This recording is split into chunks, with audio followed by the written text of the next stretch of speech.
Welcome back to Inside the Lines. Happy Monday. A packed show today. We want to get into the wild card, look at some early lines, get some early value, but we have plenty of money to make tonight on NHL, on NBA, college basketball, college football national championship we'll touch on, of course.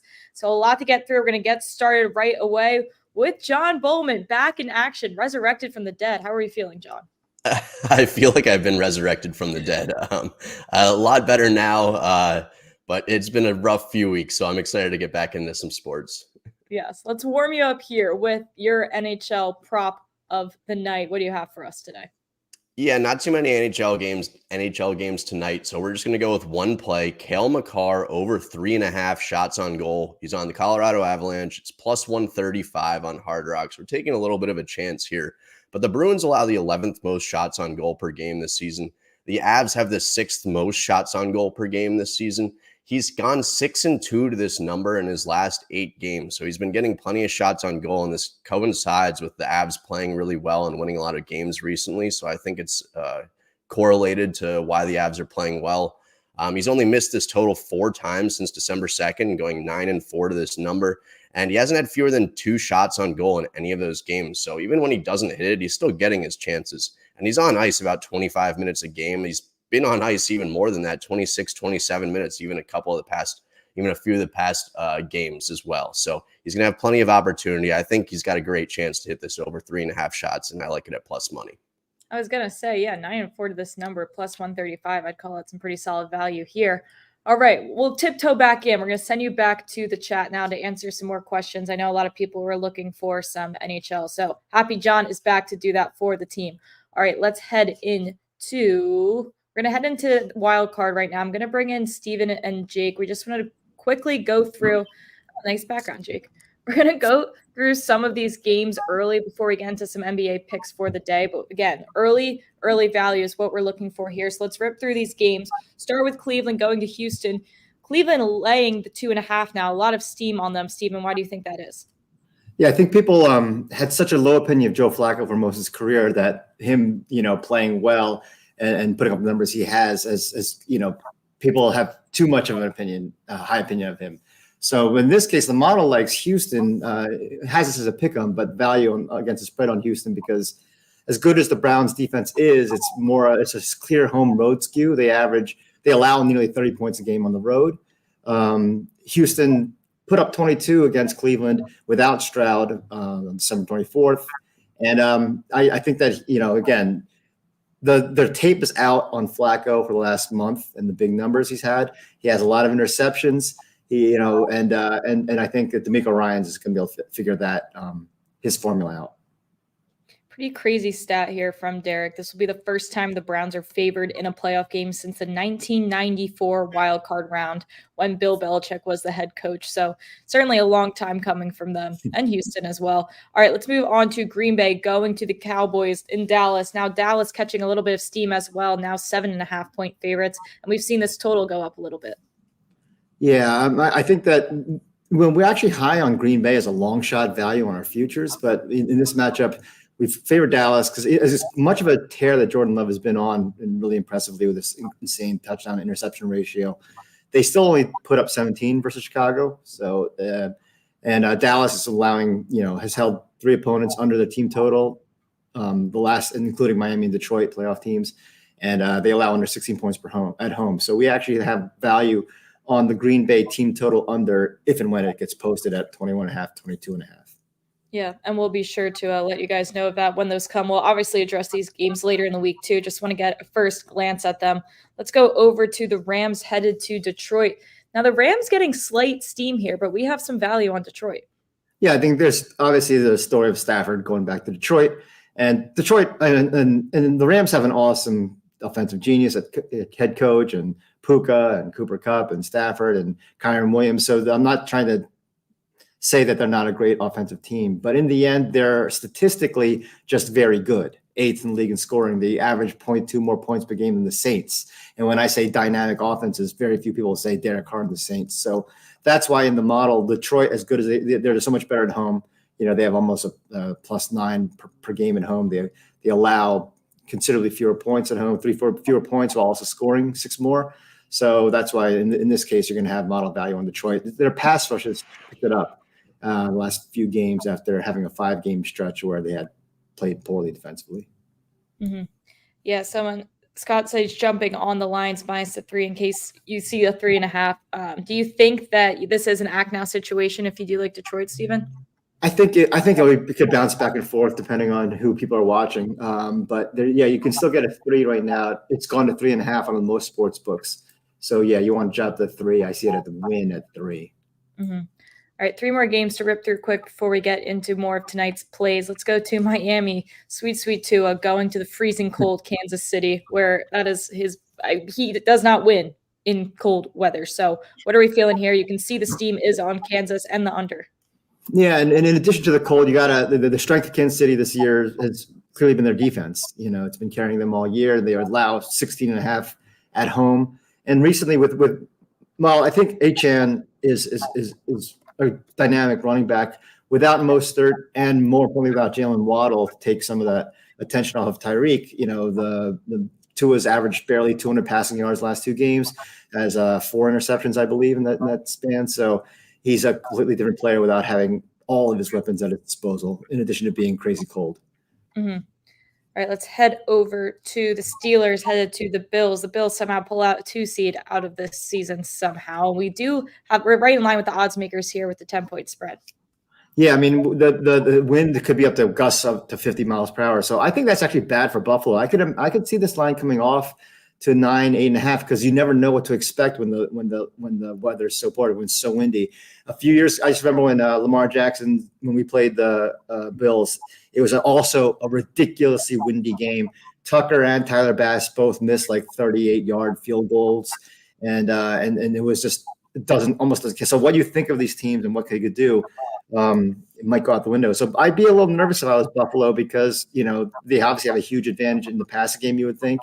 And the deep ball last week, Mason Rudolph went 18 for 20 and included a 70-yard touchdown pass, but he still only passed for 150 yards. So maybe the fact that the Steelers can play ugly gives them an advantage, although TJ Watt being out obviously doesn't help. Mm-hmm. All right, last game we're going to break down really quick. Oh, apparently I don't have it. Maybe it's over here. Nope, I don't have it. This is definitely a bias that you don't want to even bring up the Eagles. I understand. So, yeah. We don't need to talk about the Eagles game. So, Philadelphia is still getting actually the steam. I mean, it's going from 2.5. It's up to Philly by 3 in most books. Yes, 3 in Hard Rock right now. I just checked. Based on how they're playing, it's hard to imagine why you would think that. But, in the model, we actually do lean Tampa Bay against the spread, although we do have Philly as a slight overall favorite on the win percentage. It comes to pass defense of the Eagles being so terrible. And then Tampa has Evans, Godwin, and certainly Baker did not look capable of throwing a deep ball against Carolina this past week. But also they didn't have to do anything to shut out Carolina, right? You weren't going to take any risks when you kind of knew Carolina wasn't going to be able to score on you. So I think that comes to it. And then they do have it. Both teams have an extra day of rest playing on Monday. So maybe that helps both sides to a degree, given A.J. Brown, leaving the game early as well. Yeah. But, yeah, I mean, this comes down to Tampa's defensive metrics are actually very impressive. And, yes, that's propped up a lot by a soft schedule. But they didn't give up a lot of points to some of the tougher opponents. Even holding San Francisco to 27 at San Francisco is actually sort of impressive. Mm-hmm. Yeah, I've emotionally removed myself from the situation. Join the club. And removed now. Yeah, me and Jake we've seen better days. All right, let's move on quick. Before we get into the NBA, we did do a whole episode on the national championship. So if people still have questions about that, that's a great episode to re-watch. But Jake has one more pick for us here, another player prop. I'm going to let you talk about that.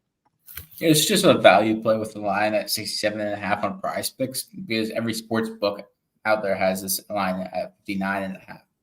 Underdog has it at 64.5, but you're getting under 67.5 on Prize Picks. We have him at 59 yards. So good value if you get the line right here, but not a good line if you take it at any of the major sports books. Mm-hmm. And then any just last thoughts in general from you, Jake, on this game tonight, opinions on how you think this is going to go? I don't know. The steam is going towards Michigan now. It had been relatively stagnant since it opened the last day or so. It's gone from 4.5 to 5.5 in some places. So the bettors are leaning towards Michigan right now. I don't know. I'm just hoping for a good game. I kind of like the Washington story, just how they built their team. But and all my family members are from Michigan, and they're a little bit of obnoxious. So I wouldn't mind seeing Washington win, but I just hope for a good game. It's interesting. A majority of the public money and bets are on Washington, but for the line to move a point and to be even have at this point have a point disparity between major books is pretty interesting to me. Mm-hmm. Scott asking about, we talked about this earlier. If you like Washington, you might as well get the value with the money line here, we were saying. Yeah, and if you like Washington, take the money line. Mm-hmm. Mm-hmm. Yeah, I'm in on the Washington money line. I'm here for the underdog. 190 at ESPN. There you go. Interesting. Yeah, and any more college football questions, please ask in the chat. Jake will be happy to answer them, but we're going to head over to the association. Couple player props tonight and some spreads here. We'll start with Josh Giddey going to face the Wizards here. We like his assist number. Yeah, you could get Giddey at 4 in some books at around -130, but he's at +115 on, I think, Fanatics at 4.5. We have him at 5 assists. He's hit this number in 3 of his last 4 games going against a Washington team that hasn't been that great this season, especially on the defensive side. So I think it's at plus money, +115. I like the over here. Mm-hmm. And you say you can get 3.5, just a little more juice somewhere else, right? 4, you get 4. I played it on Prize Picks as well at 4, so I get a little push insurance. I played this with Şengün over 4 as well. We have both of those guys exactly 5, and their lines are 4.5 in most sports books at plus money, but 4 if you do a little push insurance. So I played both of those. Mm-hmm. All right, let's move on to another prop here. Going to DeMar DeRozan, just points and assists here. Interesting little play. Yeah, so going back to last year, DeRozan struggles with 1 day of rest, but DeRozan on 2 days rest, he's averaging 27 points and 6 assists. So I really like this play here. We saw that Chicago's finally getting a little healthier. They had Vucevic and Zach LaVine coming off the bench in their last game, but they're still both on minutes restriction. So DeMar DeRozan's going to have the ball in his hands a lot. Mm-hmm. All right. I can't say this last name. Let me give it a shot. Is it just Avdija? Avdija. Avdija. Yeah. He's half Israeli, half Croatian, I think. But that's right up your alley. You love your foreign. European. Yeah, he has Israeli citizenship. So my Israeli friends love him. But I'm fading him here. His line's up to 13.5 with him playing well in a couple of his last couple games. He played really well against the Knicks, but that was in a blowout. Overall, this under has hit in 7 of his last 10. We have him at 11 points. But you're getting good value at -125 on a FanDuel here because this line under is at -140, -145 in some sports books. So always line shop and get the best line out there. According to OddsJam, it's a good value play if you play it at -125 compared to -140. Mm-hmm. Shout out to OddsJam there. Let's move over. We got some even more player props here. One from Stephen Lauri Markkanen, over 31.5 points, rebounds, and assists. Someone we haven't really touched yet this season, it feels like. Yeah, I mean, he's his over on the road is 29-18 going back to last year. His average is down recently, but it's still 33.7 over his last 7 games.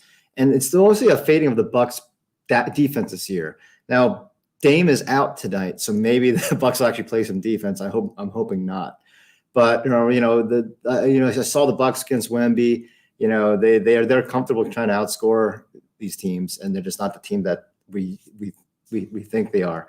And his recent unders, in the case of Markkanen, were actually in blowout wins. There are a couple blowout wins for Utah that he only had 25, 26 minutes in. But when he's played 35 minutes, he's been cruising over this number. Mm-hmm. Let's head back to that Bulls game quick facing the Hornets. We have DeMar DeRozan we like, but we also like the spread here. We have them projected to win by 9. Yeah, they just played. So, in past years, the back-to-back matchup situations, sometimes there's a zigzag thing, but I don't think that's in play here. The Chicago won by 13 the other night. Charlotte's really bad at home. I mean, Chicago's not great on the road, but as Jake said, they're getting healthy, and Charlotte's a really terrible home team. The big difference in the projections is actually the turnover margin. Chicago is actually +3 or commits 3 fewer turnovers per game than their opponents on the road. Charlotte is -2 the other way at home. So that's a little stat that doesn't get picked up by a lot of times, but actually does translate to, in this case, hopefully covering. Mm-hmm. I want to answer a question in the chat quick back to the college football game. Maybe we can pull up the model here asking about AJ Barner over 14.5 receiving yards. Feels a little low for his recent production. Maybe we have 15. So we have 15. I think this is a good game. I think that for the Michigan tight ends, I think Colston Loveland's due for a big game. The problem is we don't have any Michigan receivers projected for a big game because some of those games where McCarthy threw 8 times all game kind of knocked down their production. So you never really know. Like they could run the ball 35 times and pass the ball 10, 15 times.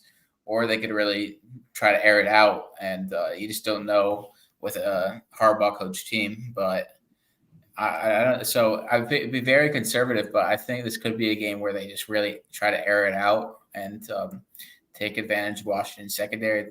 But you never know. So I played Blake Corum over 20.5 fantasy points. We have him at 20.9 on Prize Picks. But I don't mind the Barner play. I was hoping there's a Colston Loveland fantasy point line.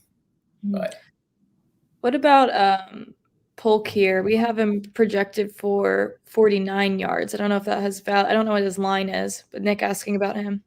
His line's in the 50s. So we have him at 3 receptions for 49. But if he gets his line of 4.5 receptions, then 49.5. So. If you think he's going to get his reception lines, I'd take the over. Mm-hmm. All right. Good stuff there. I'll look out for some more questions there. While we have your screen up, Stephen, going back to the Bucks game with Dame out, Nick asking about Middleton, and maybe Derek, you can answer this in the chat too, but anyone we should specifically be looking at to see their minutes increase or maybe more production? Brook Lopez. Oh, yeah. I don't know. Middleton scares me just because his usage has been a little inconsistent. Just you never know. Beasley only played 16 minutes his last game and only had 1 shot attempt. Maybe he'll get some more run, but it's hard to tell what the team's going to do. It's mostly bigs without him. Maybe Giannis will play some point forward. Campaign's because Campaign is also out, so both point guards are out for Milwaukee. A lot of bigs. Brook Lopez. Here we go. All right, let's move on to Jake has a few college basketball plays for us today. Not a ton going on, but definitely, of course, got some interesting money lines for us here. Starting strong with Morgan State +140 versus Delaware State. Yeah, marquee matchup of the day. Oh yeah, if you're into MEAC basketball and Northeastern Conference basketball, today's your day in college basketball. But the big thing is we have Morgan State winning by 3 or 4 compared to being 3-point underdogs, mostly because of their home splits the last couple of years. They've been under 500 the last couple of years, but they've been pretty good at home. And Delaware State's been pretty bad on the road. And as long as Winston Tabbs is healthy, and he missed the Virginia game, but he's put up some big games. I think he had 36 points in one of his games. He put up 20 in his last game. As long as Tabbs is healthy, I like Morgan State to have a shot to win this game. And if you get them at +140 and they come off to a hot start, maybe you could get Delaware State at plus money and just hedge your bets and come out positive. Mm-hmm. They did beat Delaware State last year at home by 5. They played 3 times last year. I was looking at it. They went 2-1 last year against Delaware State, Morgan State. So I think they're a little more talented. I'm not sure if they're the better team is the thing. They have a bunch of are not power transfers. They have a bunch of transfers, like tabs transfers from ECU. But so I think they're a more talented team, but I don't think they're the better team. But they're at home, so we'll hopefully. And they're from Baltimore, so that counts. All right. Well, if you didn't know anything about those games, obviously you're going to know some about these games here. Texas A&M, Corpus Christi, and Southern money line. Is it just Southern? Is it the Jaguars? Southern University Jaguars. But Duh. Yeah, of course. You got to know that, Mackenzie. Come on. Well, we have Texas A&M Corpus Christi winning by 15. 13. Yeah, 15. or 15. So I just want to play an alt line of two teams we have good value on. Just get the line close to even here. I think Texas A&M Corpus Christi is a much better team. I don't think Houston Baptist has a win against Division I opponents. I think they're 2-10 overall, but both of their wins this year are against non-Division I opponents. So I like Texas A&M Corpus Christi. They made it to the tournament last year, I'm pretty sure. And then I like Southern money line here. We don't have a ton of value on them, but money line's pretty safe here, especially. But it's interesting. I'm surprised it's actually moved from Southern -6 to Southern -5. So that scares me a bit that there might be an injury that no one knows about. I just think Southern's the better team here. If you look at their schedule, they had a brutal start to the season. They played Arizona. They played TCU. They played Alabama. They played all these really good teams to start the season. But I think they're starting to come back and even out now that they're playing these bad teams. We're getting some Southern University love in the chat from Matt F. Of course. I mean, my Jaguars might suck, but it goes Southern University Jaguars. Let's just bandwagon a different Jags. Call it the same thing. All right. I see some talk in the chat about Tatum and the Celtics deciding is Tatum out now? I thought it was a game time decision. He had a line posted, but he was a game time decision. Yeah, I think Derek said Tatum's out. So okay. Well, stay tuned on Twitter for what things start to look like when Tatum's out, because we'll rerun the model with him out, correct? Yeah, yes, definitely. All right. Well, with that said, let's hit the recap screen. New Year's resolution from this guy. Recaps. Lots going on tonight. A lot of things to make money on just tonight. And of course, some act now situations on those wildcard games. We will, of course, continue to update those through the week with injuries and storylines that come out. But with that said, any other questions, feel free to reach out to the crew on Twitter, and good luck with your bets tonight.